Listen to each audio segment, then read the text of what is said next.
mayor frecuencia. Y para la agenda del día de hoy vamos a tocar estos 7 puntos importantes para poder conocer un poco más sobre esta enfermedad. Vamos a empezar con el hígado normal y la cirrosis. Cuando una persona tiene cirrosis hepática, a veces cree que todo el hígado está afectado y la verdad no es así. Lo que sucede en la cirrosis hepática es que hay un daño, pero por zonas. Hay nódulos de regeneración que van apareciendo y que se van colocando por zonas. No es que comience desde un lado para otro lado, por ejemplo, del lóbulo izquierdo hacia el lóbulo derecho, no, sino que va como una zona de parches que va haciendo que haya fibrosis y que la función del hígado se vaya deteriorando de a pocos. Obviamente, mientras más avanzada esté la enfermedad, mayor cantidad de nódulos y de fibrosis habrá en el paciente con cirrosis. Entonces, para entender la cirrosis hepática, lo primero que tenemos que tener claro que existe la fibrosis hepática, que esta palabra es con F, y nos habla del daño o la dureza que va a haber en el hígado poco a poco. Todo empieza con un hígado que está normal. El hígado normalmente es una consistencia blanda, pero por diversas razones este hígado comienza a tener una afectación, un daño crónico que hace que poco a poco vaya volviéndose más duro este hígado, generando nódulos de regeneración que van progresando de a pocos. Esto va a pasar primero a un grado 1, F1, después F2 y F3, finalmente siendo la cirrosis hepática F4. Algo que hay que tener claro es que la fibrosis F1, F2 y F3 es completamente reversible, o sea, puede regresionar y puede el paciente volver a tener un hígado normal, dependiendo si se controla la causa. Si es que no, esto va a seguir progresando y en estadios F3 o F4, que ya es una cirrosis hepática, la situación es un poco más complicada. Cuando ya el paciente está en una cirrosis hepática, pueden haber dos grandes fases, que ya vamos a hablar sobre estas dos fases, que es la compensada y la descompensada. Y algo importante es que recordemos la irrigación. La irrigación del hígado está dado tanto por la arteria hepática como por la vena porta. Y la vena porta es quien lleva la mayor cantidad de sangre al hígado, un 75%. ¿Y cómo es que este flujo llega hacia el hígado? ¿De dónde es que llega?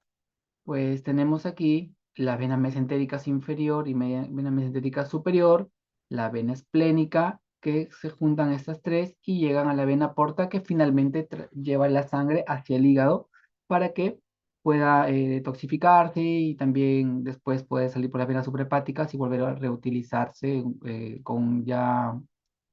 quitándole las toxinas y todas las cosas las funciones que va a cumplir dentro. Un punto importante aquí es que si ustedes ven esta imagen, se parece mucho a esto, ¿no? Al perrito porta. Entonces, el perrito porta tiene sus patitas, las venas mesentéricas, la colita, la vena esplénica, y el cuello es la vena porta. Es una forma de que puedan recordar cuáles son los implicados para que formen la vena porta. La vena porta lleva la sangre hacia el hígado, como les había mencionado. Entonces, aquí tenemos el hígado y esta vena porta lleva sangre, pero recordemos también que la arteria hepática lleva sangre y existe un conducto más, que es el conducto biliar. Este es el lobulillo hepático. Entonces, ¿qué funciones cumplen? Pues que la sangre llega hacia el hígado a través de la vena porta y a través de la arteria hepática, y la bilis que se forma dentro del hígado va a salir por los conductos biliares, y esto es lo que nosotros conocemos como una triada portal. Muy bien, entonces si tenemos un hígado que está sano completamente, ¿por qué se vuelve un hígado duro, un hígado con cirrosis hepática? ¿Qué es lo que pasa aquí? Pues lo que va a suceder, como les mencioné al inicio, es que va a haber un daño crónico por diversas razones que va a hacer que se progrese lentamente hacia una cirrosis hepática. Y esto lo vamos a ver en esta parte.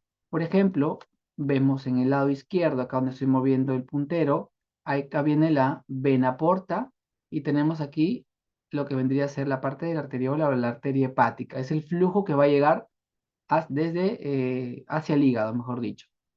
Aquí hay partes importantes que ustedes deben tener presente y es que esto es parecido a una pista, ¿no? Si ustedes alguna vez han visto una pista aquí, esto va a ser el sinusoide. La ciclovía al costadito vendría a ser nuestro espacio de dice. Y si han visto entre ciclovía y la pista hay conitos. Estos conitos son las células endoteliales. Y los huequitos o espacios que hay entre conito o entre las células endoteliales son las fenestraciones que permiten que la sangre cuando ingresa pueda llegar con tranquilidad a los hepatocitos.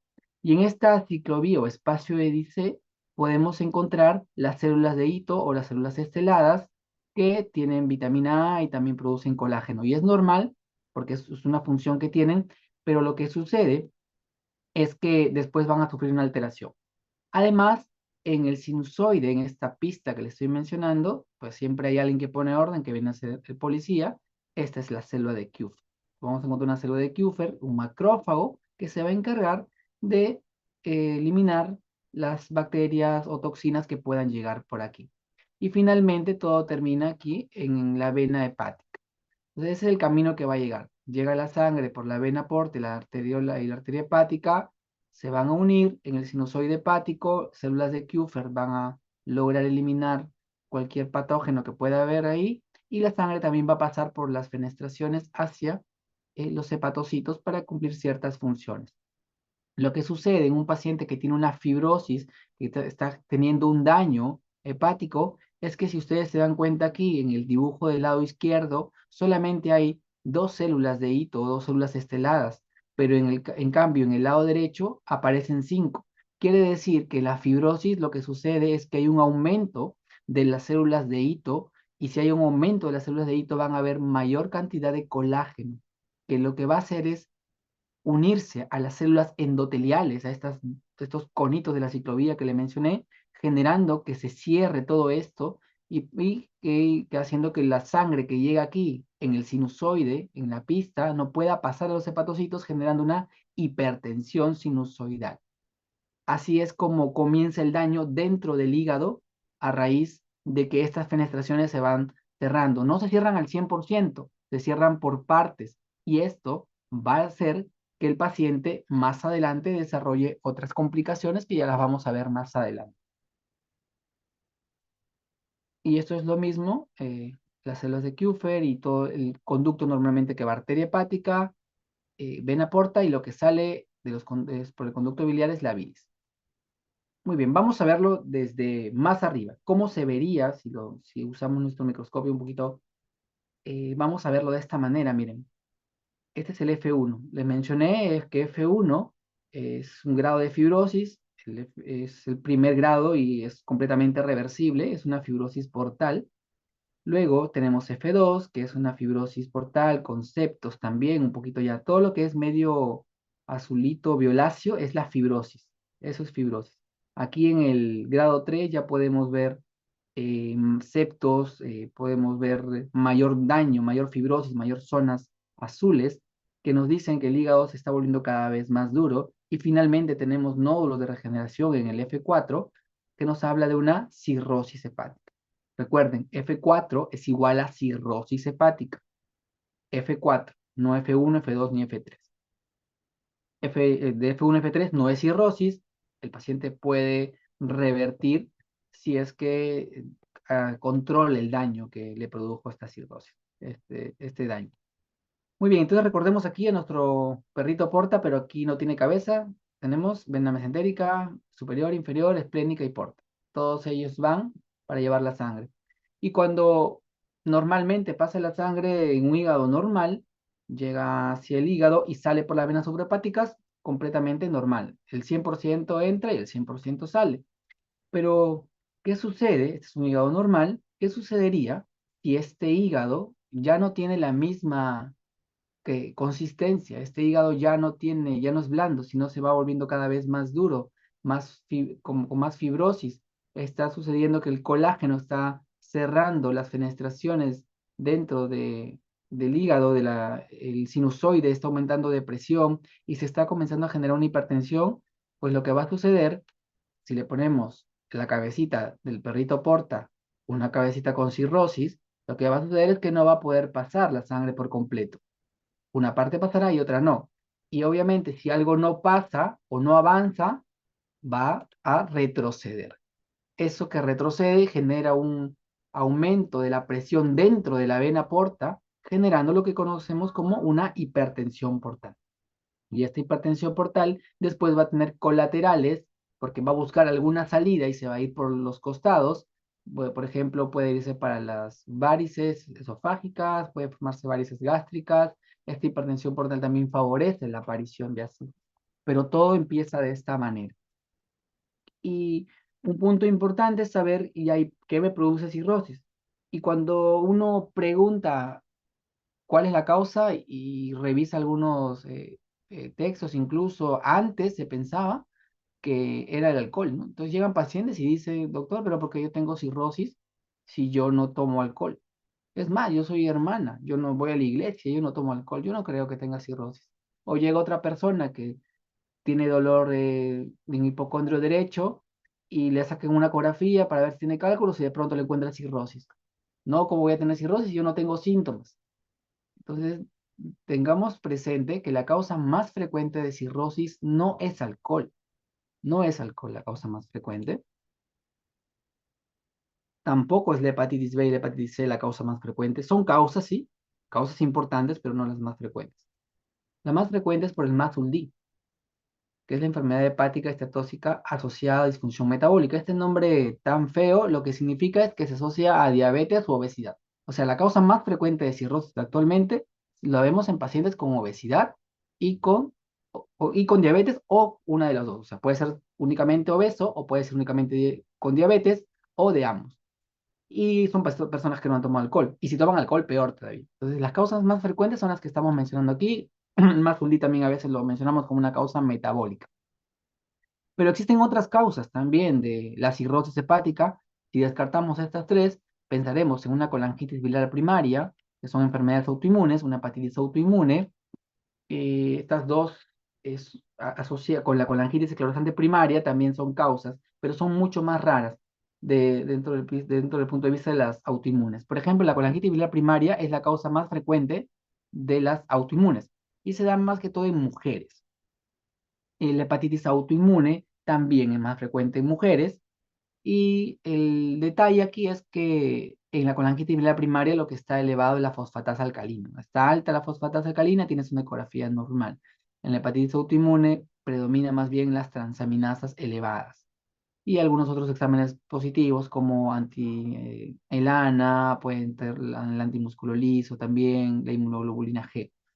En la colangitis esclerosante primaria es más frecuente en varones, pero es rara. La enfermedad en Perú es muy rara, más que todo en países como por ejemplo Dinamarca, por esos lados puede ser un poco más frecuente, pero no aquí. Y el diagnóstico se hace con una colangioresonancia y tiene un patrón arrosariado. Bueno, ahora vamos a ver qué encontramos en nuestro paciente que tiene cirrosis hepática. ¿Qué es lo que yo voy a encontrar? ¿Voy a ver algún síntoma o algo?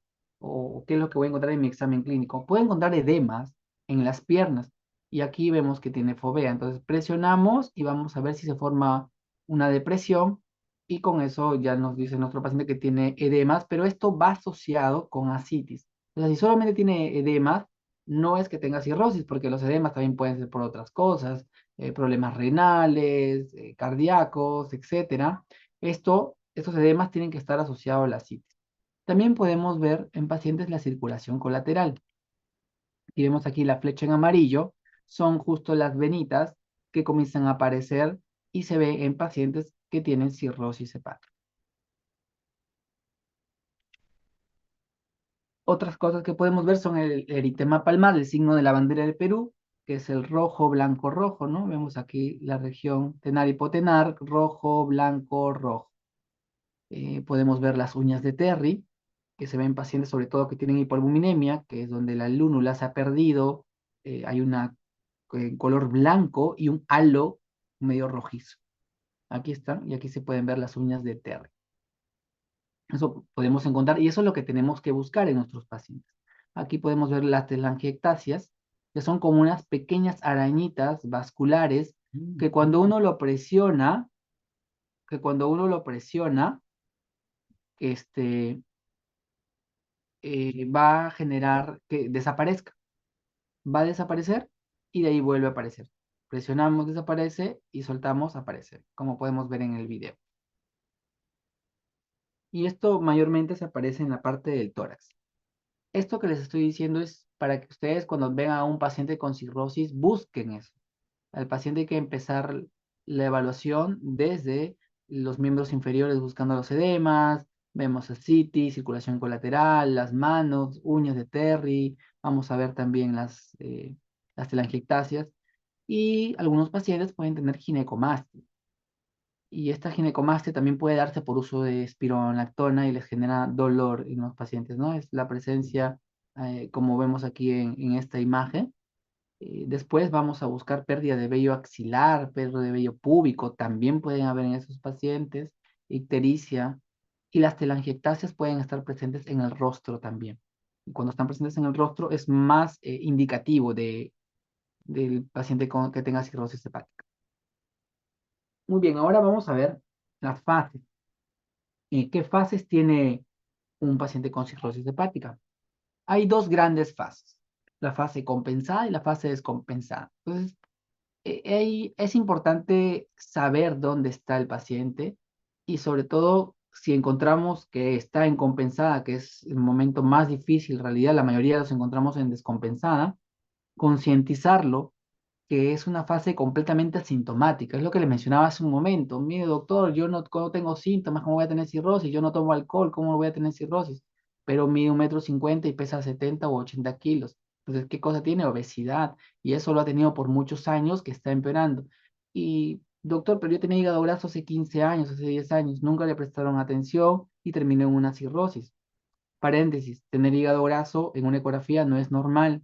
Siempre hay que buscar si es que ese hígado está generando una fibrosis, porque la fibrosis no sale por ecografía, solo te dice que hay hígado graso. Volviendo al punto, la fase compensada es completamente asintomático el paciente. Entonces no tiene, me huele mal la boca, pues, se me pelan las manos, manchas en la cara, nada. Los problemas hepáticos no generan síntomas normalmente. Y estadios son unas cosas un poco más amplias que tienen que ver más que todo con la gradiente de presión venosa portal, perdón, la gradiente de presión venosa hepática. Pero tienen que tener claro que la fase compensada es asintomática y la fase descompensada es donde aparecen las complicaciones. Entonces, ¿por qué me importa saber a mí si un paciente está en fase compensada? Porque mi meta va a ser disminuir la probabilidad que se descompense. ¿Y cómo lo voy a lograr? Uno, tratando la causa que le produjo cirrosis. Tomaba alcohol, ya no toma alcohol. Tenía hepatitis, ahora tiene tratamiento para la hepatitis. Tenía obesidad, trabajar para que baje de peso. Porque mientras siga la obesidad, mientras siga el alcohol, mientras siga la hepatitis o la causa que le produjo, la enfermedad seguirá avanzando y será cada vez peor. Y si llega una fase descompensada, cambia mucho el pronóstico incluso del paciente. No es que no se pueda hacer nada, siempre hay cosas por hacer en la cirrosis, siempre. Puede mejorar muchísimo, pero cala un poco al momento ya de tener una descompensación porque el daño hepático es mayor. Y esto es muy similar, ¿no? Cuando uno habla de una cirrosis hepática compensada, es como una calle completamente tranquila y que pareciera que todo está bien, pero de la noche a la mañana pasa un terremoto y el paciente dice, doctor, pero mi papá, mi mamá, mi familiar ayer estaba bien y hoy está mal. Y eso sucede y es muy frecuente. Por eso tenemos que insistir bastante en la fase compensada, en concientizar a nuestro paciente para disminuir la probabilidad que se nos descompense. Y ahora vamos a hablar sobre sobre las complicaciones que pueden haber en los pacientes en una fase descompensada. Esta fase descompensada tiene tres escenarios o descompensaciones principales. La primera de ellas es la citis. Y esta citis es la presencia de líquido en la cavidad abdominal. Pero ojo, que tener ascitis no es sinónimo de cirrosis. Una causa muy frecuente es la cirrosis, pero no es que toda ascitis sea cirrosis. Entonces, si yo me encuentro con un paciente en la emergencia o mayormente, ¿no? Que llega así y lo que yo tengo que hacer es estudiar primero y decir, este líquido es porque es ascitis por cirrosis o es por tuberculosis o es por cáncer o es por una enfermedad renal. Tengo que diferenciarlo. Y ahí existen grados. Los grados pueden ser leve, moderado y severo. y es muy importante reconocer ante qué grado estamos. Por ejemplo, si es leve, nosotros vamos a ver que es solo por ecografía lo vamos a diagnosticar. No puedes diagnosticarlo evaluando al paciente.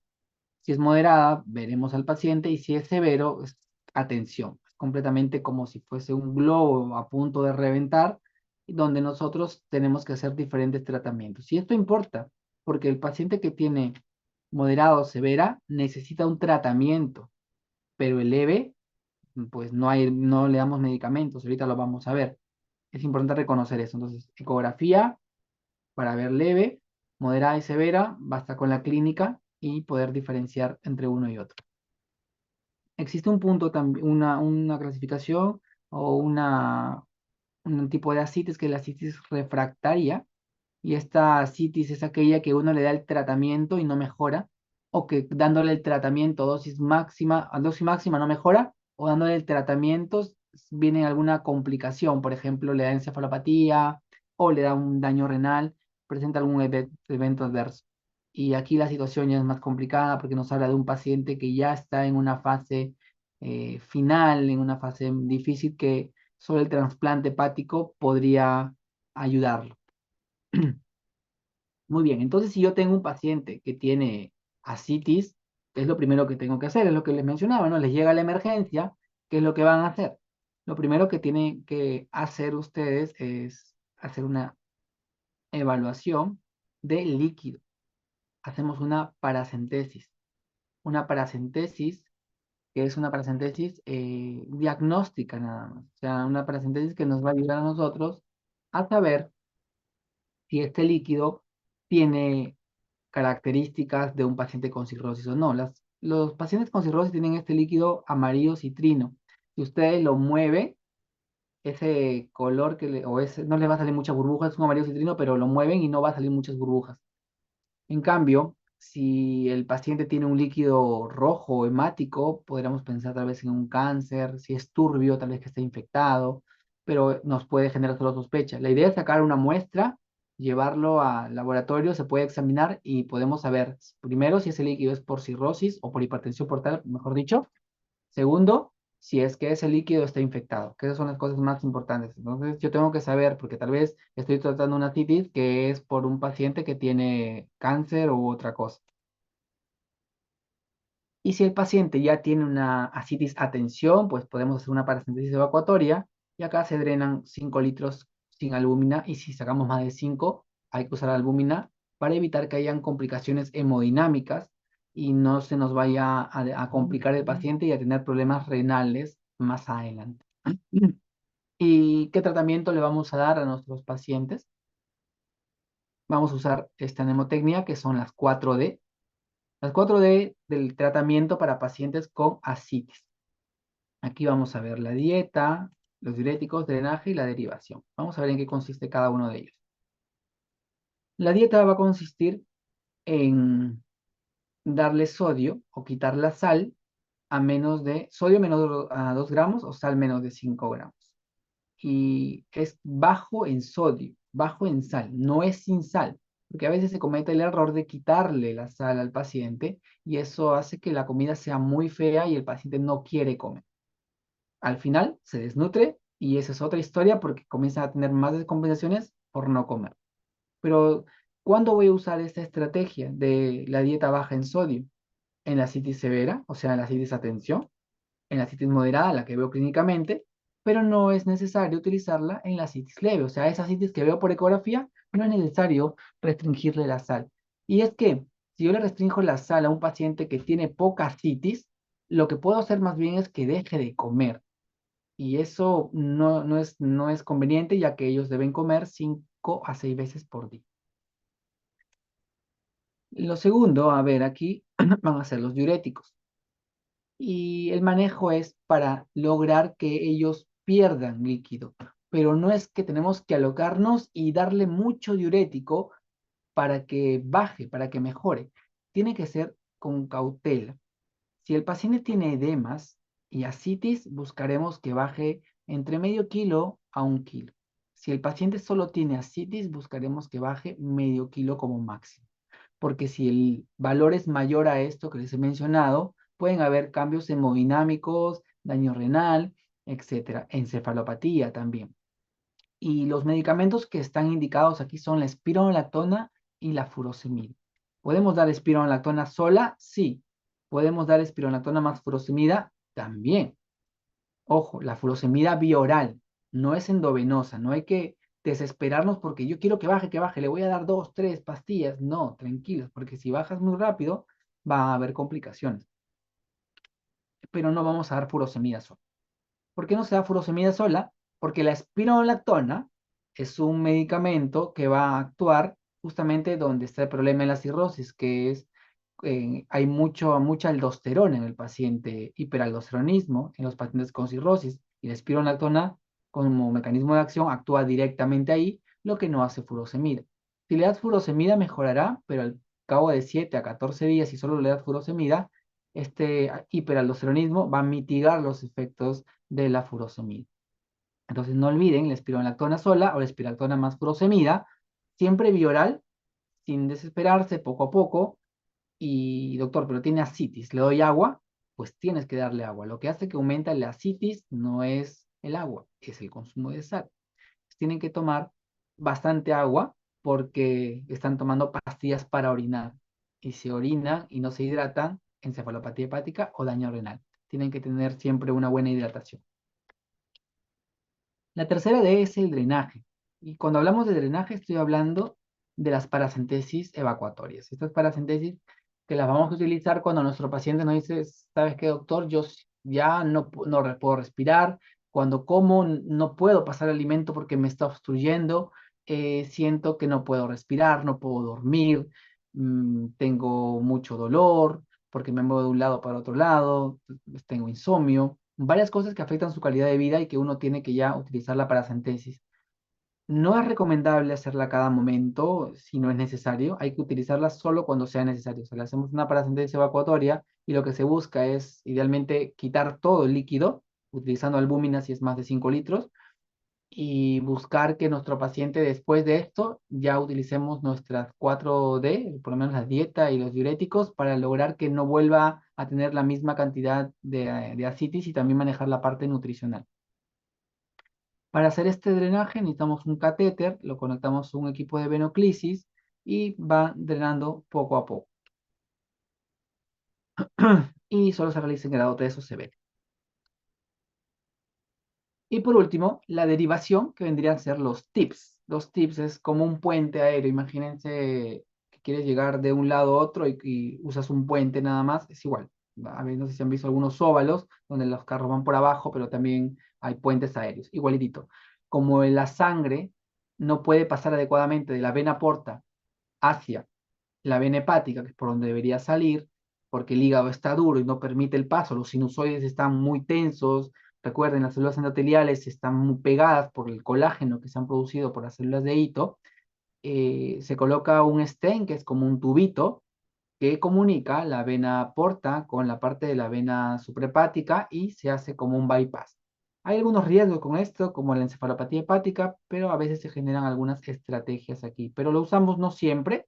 Una indicación es usarlo en la citis refractaria. Y lamentablemente no lo tenemos disponible en todos los hospitales. Ahorita, por ejemplo, Almenara sí tiene, pero de ahí en el MINSA, que yo trabajo en el Hospital 2 de Mayo, no tenemos esta opción para nuestros pacientes. Esperemos que en el futuro podamos contar porque de verdad ayuda muchísimo para la mejoría de ellos. Ahora vamos a hablar de la encefalopatía hepática. La encefalopatía hepática se define como un espectro de alteraciones neuropsiquiátricas y esto hace a raíz de una insuficiencia hepática, o sea, nuestro hígado o el hígado del paciente con cirrosis no está funcionando de una forma adecuada. Y mientras más avanzada esté la enfermedad, definitivamente el riesgo de tener una encefalopatía será mayor. ¿Y qué es lo que ha sucedido? Que el amoníaco, el NH3, ha llegado hacia el cerebro en los astrocitos y está generando inflamación y cambios que no permiten una adecuada conexión entre neuronas, generando cambios neuropsiquiátricos conocidos como encefalopatía hepática y que van a tener distintos grados. ¿Y por qué sucede esto? Bueno, uno, como les mencioné, que es que el amoníaco llega hacia la parte del cerebro y va a generar este tipo de problemas. Y aquí tenemos un paciente sin cirrosis. El amoníaco que todos tenemos o todos lo producimos, pero se metaboliza mayormente y sin ningún problema cuando no hay cirrosis en el hígado. Se encarga por el ciclo de la urea y se elimina por la orina. Todo bien. Y una pequeña fracción va por ahí al músculo, pero principalmente nuestro hígado es encargado de eliminar el amoníaco. En un paciente con cirrosis la historia es diferente. Recordemos que ese hígado ya no está funcionando bien. Entonces, ¿qué pasa? Que el amoníaco ya no puede detoxificarse de una forma adecuada en el hígado. Entonces el paciente comienza a utilizar su músculo para detoxificar. Y llegará un poco de amoníaco al cerebro, un poco tal vez, pero no llegará tanto a una encefalopatía. Esta es en una persona que no tiene desnutrición. O sea, en el paciente con cirrosis, la parte muscular es fundamental porque ayuda a eliminar, a detoxificar este amoníaco. En cambio, en un paciente que tiene cirrosis, pero que además está desnutrido, o sea, no tiene músculo, o sea, no funciona ni el hígado ni el músculo, la cantidad de amoníaco que va a llegar al cerebro va a ser muchísimo mayor y va a generar mayor daño y obviamente el paciente va a terminar con más compromiso. Y esta pregunta es, ¿no? ¿Quién tendrá más riesgo de tener una encefalopatía? ¿Un paciente que tiene un adecuado músculo o un paciente que tiene poco músculo? Definitivamente el que tiene poco músculo tendrá mayor riesgo de tener una encefalopatía. Y la encefalopatía hepática tiene grados. Y aquí hay dos grandes grupos. La encefalopatía hepática manifiesta y la encefalopatía hepática encubierta. La encefalopatía hepática manifiesta son los pacientes que vemos aquí en emergencia, que son de grado 2, 3 y 4. Y los otros dos son aquellos pacientes que tenemos que hacer algunos test específicos para poder saber qué es lo que tienen, si es que realmente tienen una encefalopatía hepática. Para términos prácticos, es importante que ustedes conozcan los grados de la encefalopatía hepática, principalmente de 2 hacia adelante. Grado 2, hay un punto que siempre tienen los pacientes. Uno es que lo primero que pierden o se desorientan es el tiempo. O sea, ¿qué quiero decir? Yo le puedo decir a este paciente, señor, ¿usted cómo se llama? Benito Pérez. ¿Y dónde está ahorita? Estoy en el hospital 2 de mayo. ¿Y en qué año está? En 1540. O sea, pareciera que el señor estuviera conectado, pero después le preguntas el año y te dice otro año. Ese paciente probablemente esté en una encefalopatía hepática grado 2. El grado 3 ya se desorienta tanto de tiempo y de espacio. Y otra cosa que sucede en los pacientes que tienen encefalopatía hepática grado 2 es que tienen asterixis, miren, no flap. ¿Ven? Como es este movimiento de este paciente, tiene una encefalopatía hepática grado 2. Y la encefalopatía hepática grado 3 es aquella que les mencioné, también puede estar soporoso. El grado 2 puede estar somnoliento, el grado 3 puede estar soporoso, y el grado 4 ya está en coma. Es más fácil de diagnosticarlo a esos pacientes. ¿Y qué causas me pueden o qué me puede producir este problema de encefalopatía hepática? Cualquiera de esas cosas me pueden descompensar. O sea, no solamente es el estreñimiento, sino que le doy muchos diuréticos. A veces le dan pastillas para dormir. El paciente está con encefalopatía, está con inversión sueño-vigilia, porque ellos, cuando tienen encefalopatía, en la mañana duermen y en la noche están despiertos. Entonces dice, "Oye, mi familiar no me deja dormir", y le dan alprazolam, le dan clonazepam, el paciente se duerme un día entero. Puede favorecer la encefalopatía también. La deshidratación, el no darle agua, cuando toma diuréticos, el estreñimiento, ellos tienen que hacer 2 a 3 deposiciones blandas por día siempre. La hiponatremia, muchos diuréticos, querer bajar rápidamente sin darnos cuenta que puede ser perjudicial. Una hemorragia digestiva alta puede descompensar a nuestro paciente, por ejemplo, un sangrado por varices, y las infecciones, cualquier tipo de infección. Las más frecuentes en un paciente con cirrosis son la PB, que es la del líquido cítico, infecciones urinarias, infecciones como por influenza también, por virus, podría ser asociado a neumonías, cualquier celulitis también. ¿Y qué es lo que vamos a hacer cuando nuestro paciente tiene cirrosis hepática y tiene encefalopatía? Vamos a darle lactulosa vía oral para lograr que pueda mejorar Y además vamos a colocarle algunos enemas de retención, sobre todo si son de encefalopatía hepática grado 3 o para adelante. El inicio del tratamiento es esto y siempre no se olviden buscar la causa. Una vez que está resuelto el problema, ya vamos a darle lactulosa para lograr 2 a 3 deposiciones blandas por día, o puede ser rifaximina asociado a lactulosa. Esto le vamos a dar cuando el paciente haya tenido 2 episodios en 6 meses. Si ha tenido ya 2 encefalopatías en 6 meses, tiene que ir con lactulosa y con rifaximina. Y ya para terminar, vamos a hablar sobre las varices esofágicas. Las varices esofágicas son unos cordones venosos que se han producido a raíz de la hipertensión portal. ¿Se acuerdan del perrito porta? No puede llegar la sangre hacia el hígado, comienza a buscar otras salidas y comienza a formar las varices esofágicas. Estas varices se rompen o sangran por la hipertensión, o sea, se rompen de adentro hacia afuera. No es que me como algo duro y se rompe. O sea, les digo esto porque a veces el paciente cree que no puede comer por ahí carne o algo un poco más duro y quiere comer solo caldito porque cree que se les va a romper las varices y no es así. Pueden comer, es más, si comen caldito, eso va a desnutrirlo más y va a empeorar su situación. El problema está aquí, en la parte del esófago. Aquí podemos ver un esófago normal. En la imagen superior izquierda podemos ver dos imágenes con varices esofágicas y al último una varice que ha sangrado.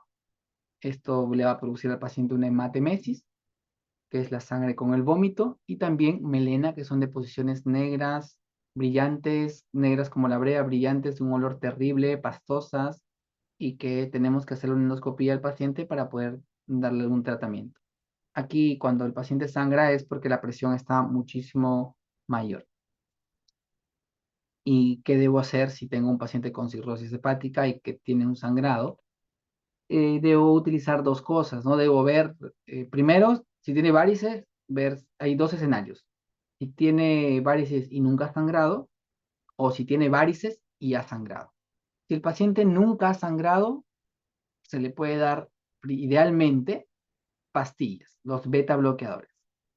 ¿Para qué? Para lograr que las probabilidades de un sangrado disminuyan. Existen dos, el propanolol y el carvedilol. Y la primera opción entre los dos es el carvedilol. Eso es lo que damos idealmente. ¿Cuándo damos propanolol? Cuando nuestro paciente tenga ascitis, porque el carvedilol baja más la presión arterial. Entonces, en el caso de ellos, preferimos darle propanolol si es que hay ascitis que no podemos manejarla adecuadamente o que el paciente, a pesar del tratamiento, no mejora. Preferimos darle propanolol. Si no, siempre carvedilol de primera opción, si es que el paciente nunca ha sangrado. Ahora, si nuestro paciente ya sangró, ya tuvo una hemorragia digestiva, lo que sigue aquí es hacerle una ligadura primero. En la emergencia, como el paciente que estaba sangrando, utilizamos un endoscopio como un capuchón, se absorbe como si fuese un moñito y ¡pum! Queda la liga, como en esta zona. Y esa liga se va a caer después de aproximadamente 7, 14 días. Esa liga cae y ya el paciente queda protegido de esa parte, no va a sangrar de ahí. La idea es que si el paciente ya sangró, hay que hacerle endoscopía al siguiente mes, en 2 a 4 semanas en realidad, hasta erradicar todas las varices. Esto sumado a las pastillas, al carvedilol idealmente, o si tiene mucha citis, al propanolol. En resumen, si el paciente nunca ha sangrado, vamos a darle y principalmente beta bloqueadores, carvedilol o propanolol. Si el paciente ya sangró, usamos las dos terapias, endoscópica con ligadura y las pastillas que son el beta bloqueador. Aquí podemos ver cómo es un procedimiento. Acá la varice que ha sangrado es donde está el puntito blanco, en la parte superior izquierda, donde estoy moviendo el mouse. De ahí ha sangrado, aquí ya se ve un poco más grande. Y lo que se hace es entrar con el capuchón, se acerca, se aspira y se deja la liga. Acá se ve, en la parte de abajito se ve la liga y queda como un moñito. Y por último, la última diapositiva, el score de Child-Pugh. El score de Child-Pugh es un score que se utiliza para pacientes que tienen cirrosis y se comenzó a utilizar para la parte quirúrgica primero en pacientes con cirrosis, pero ahora se utiliza como un score pronóstico, es dinámico, o sea, quiere decir que si el paciente tiene un Child-Pugh B, puede ser si se descuida pasa al 6, si mejora pasa al A, Es variable esto, pero el que tiene un Child-Pugh A tiene una mejor reserva hepática, el que tiene un Child-Pugh B tiene una reserva intermedia y si el que tiene C tiene una enfermedad mucho más avanzada. No se puede saber si tiene 5% de reserva, 20, 30, no, pero nos puede dar una idea. Y los parámetros que vamos a utilizar son los que estamos viendo aquí: la bilirrubina, la citis, el INR, la albúmina y la encefalopatía. Cada uno te da un puntaje, los vas sumando y de acuerdo a la suma catalogará si el paciente es A, B o C. Y con esto ya vamos viendo nuestro pronóstico en nuestros pacientes, ¿no? No quiere decir que si es C ya no hay nada que hacer. Recuerden, siempre hay cosas por hacer en la cirrosis. Nosotros en el hospital tenemos pacientes que son Child-Pugh C, que sobre todo si son por alcohol, dejando el alcohol y con tratamientos y acompañamiento, los pacientes mejoran a hacer un Child A, un Child B, pueden mejorar. Y otro punto importante aquí es que esto hay que tomarlo pues cada 3 meses, cada 2, 3 meses o cada vez que le hagamos algunos controles de laboratorio a nuestro paciente. Bueno, y eso sería todo lo que les quería comentar el día de hoy sobre cirrosis hepática. No sé si tienen alguna duda.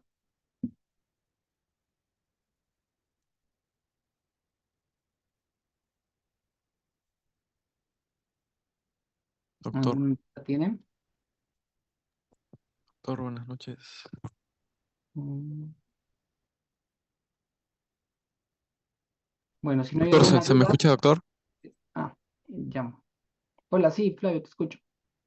Sí, doctor, cuando se encuentran múltiples em, varices al nivel al momento de hacer la endoscopía, este, más o menos, ¿cuántas varices se recomienda como ligar? ¿Cuántas puedes Ligar. ligar? Pues dependiendo, normalmente aparecen 4 o 5 varices y cada capuchón te viene con 6 ligas, entonces puedes usar las 6. El problema está de que tienes que colocar una liga aquí, otra liga arriba, como si fuera un zigzag, porque si las pones frente a frente se tapan y después genera estenosis. Pero podrías ponerle hasta 6 ligas, 6 veces puedes utilizar. Ya. Gracias, doctor. Ya.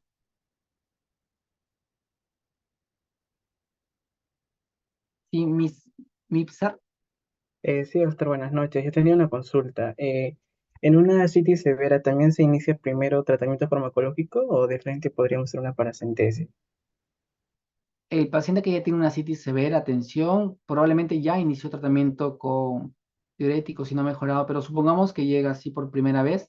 De inicio habría que hacer una paracentesis evacuatoria, primero, si es grado 3. Y de ahí le damos ya los diuréticos y la dieta baja en sal también. Pero si está en grado 3 no vamos a iniciar con pastillas porque no le va a ayudar mucho. Primero paracentesis. Si fuera grado 2 sí puedo iniciar con pastillas y dieta. Pero si es grado 3 primero paracentesis evacuatoria.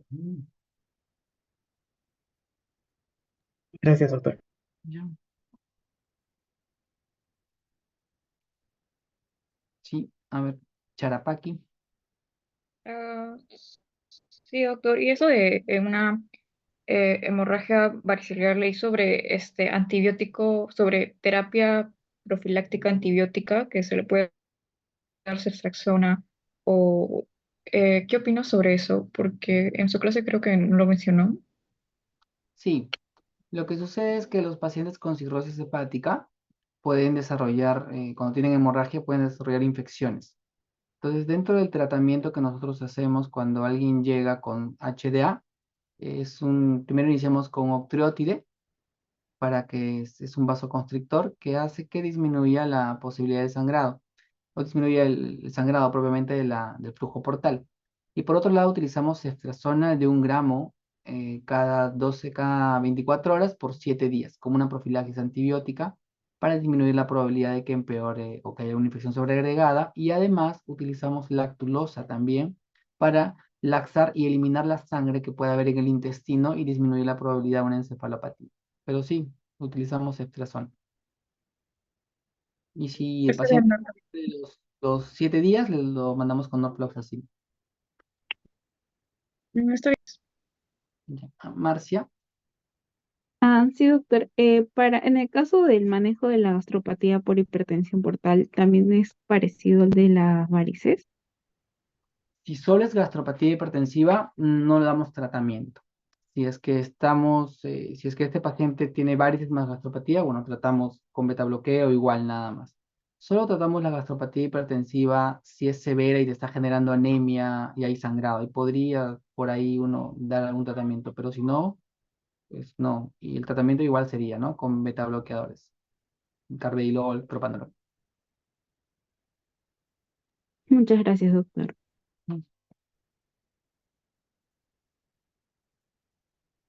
¿Alguna duda más que tenga? Los puntos importantes son que tienen que saber que la causa más frecuente es por MASLD, obesidad, diabetes y esas son las causas principales, alcohol, hepatitis B y C. Que la cirrosis tiene dos grandes fases, compensada, que es asintomática, descompensada, que tiene tres complicaciones, ascitis, encefalopatía hepática y hemorragia por varices. Esas son las tres cosas que tienen que tener claro y que el Child Pug también es dinámico, ¿no? Puede variar también.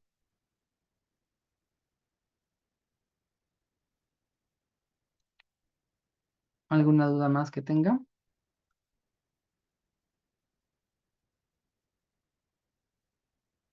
Bueno, no habiendo más dudas, agradezco su atención y nada, entonces recuerden que los pacientes con cirrosis cada vez están en aumento. No subestimen a los pacientes que tienen hígado graso, a las personas con sobrepeso, obesidad, con diabetes, sugiéranle una ecografía y no solamente busquen el grado de hígado graso, sino saber si hay fibrosis o alguna enfermedad metabólica asociada. Muy bien, cuídense, buenas noches.